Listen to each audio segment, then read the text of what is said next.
I'm down here at Tower Bridge and I want to get a panorama around here. Now, if I was using my smartphone, and I'm using an iPhone here, then I would go into the camera here and I would hold it in portrait and go around like that. So the reason you're doing it in portrait is that you get more height when you're doing it. Your image is taller.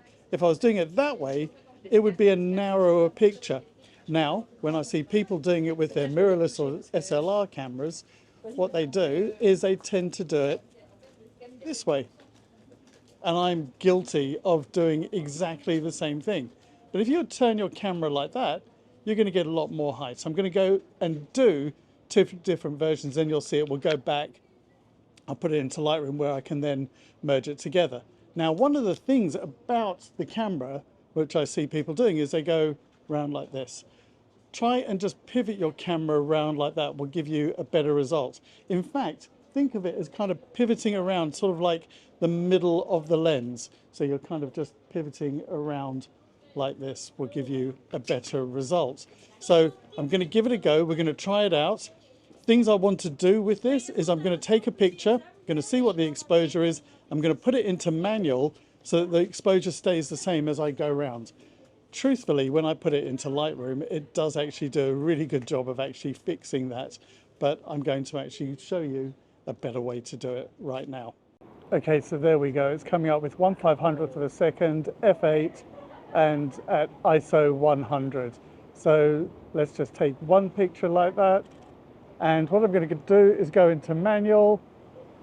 I'm going to make sure it's on 500. There it is, f8, and I'm going to make sure that my ISO there, it's on 100 as well.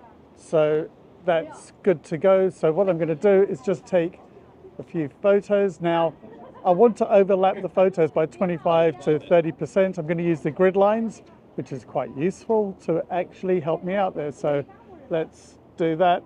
Let's just get a few shots round like that. Now, what about if I turn it this way? Okay, so I've now got it portrait. I'm going to use the same exposure settings. I could turn off the autofocus once I've got the first shot. There's a boat in there, that might not help.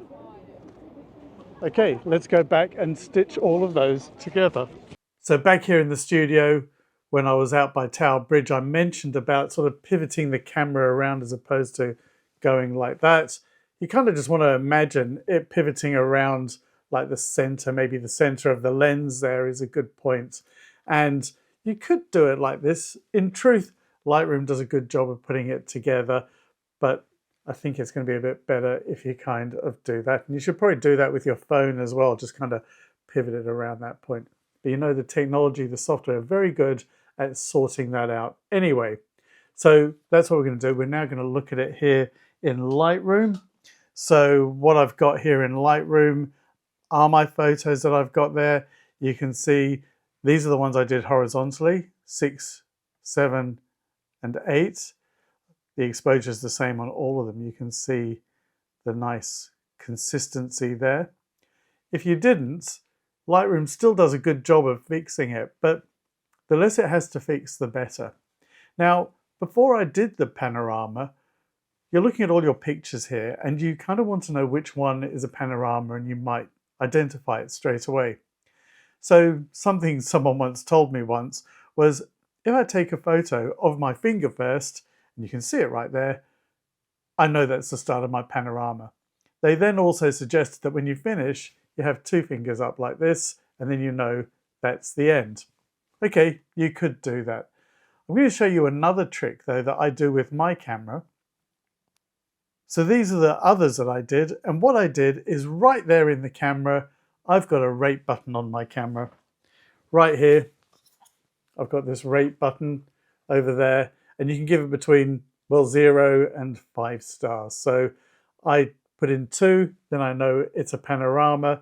Actually, if there's anything that I kind of like instantly, I can do that. And then it appears here in Lightroom. Now, your camera might not have a button like that, but you could customize a button, and some of them you do it by going through the menu. These are the ones I've got here. You'll see further down, I've got the ones that I did that were in vertical. Let's have a look at just doing this back here. Let's go for these here that I've got. So I've got this one. I'm going to select these three here. I can do it by holding down the Shift key. I've selected the first one, and then I can click on the last one in that sequence.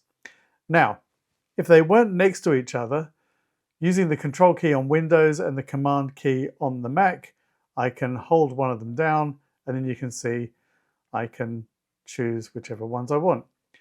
You may not have got all of them in one go, or maybe it fired twice if you're in high speed or more. Sometimes that happens and you don't want all of them.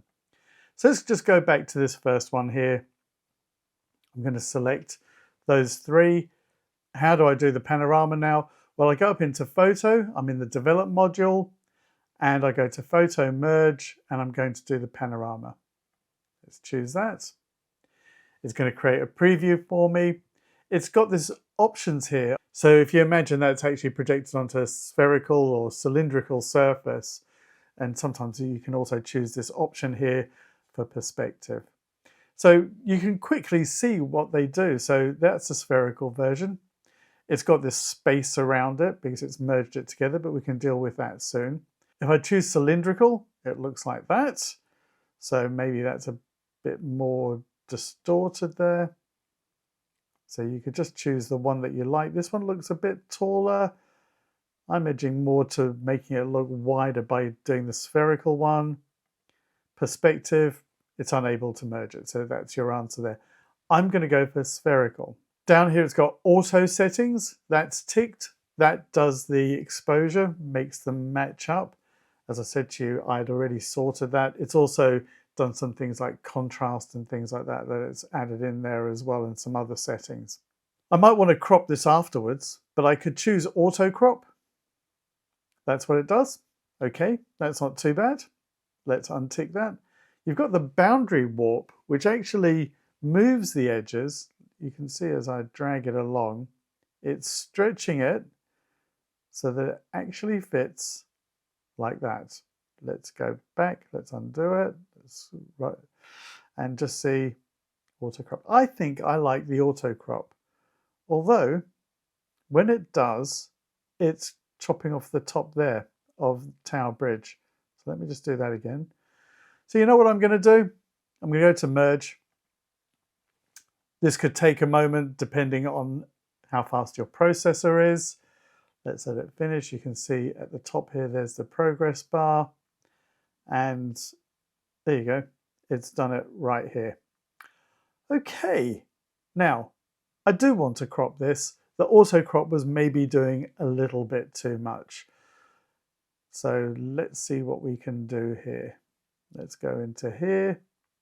And I'm going to unlock it there.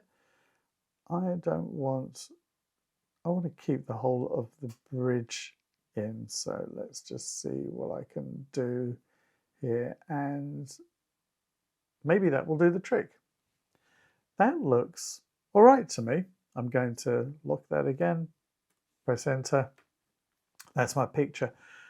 It's done it in this DNG, which is the Adobe RAW. So that gives me all the things I could do with a RAW file afterwards, including masking and things like that. So I could go here into masking, and I could choose sky. It will select the sky for me, and then I could adjust the exposure of the sky. I could adjust things like the shadows, all sorts of things, give it a bit more saturation if I like, if that's what I want to do. Let's go on to the ones which I did vertically. That's these ones here. So this should be taller, and I want that one there as well. Do the same thing. We'll go to Photo, Photo Merge, Panorama. Let's let it do that. I'm going to leave it on spherical, and I am going to just see how does the auto crop look. Yeah, you know what? I might just do that. So let's go merge.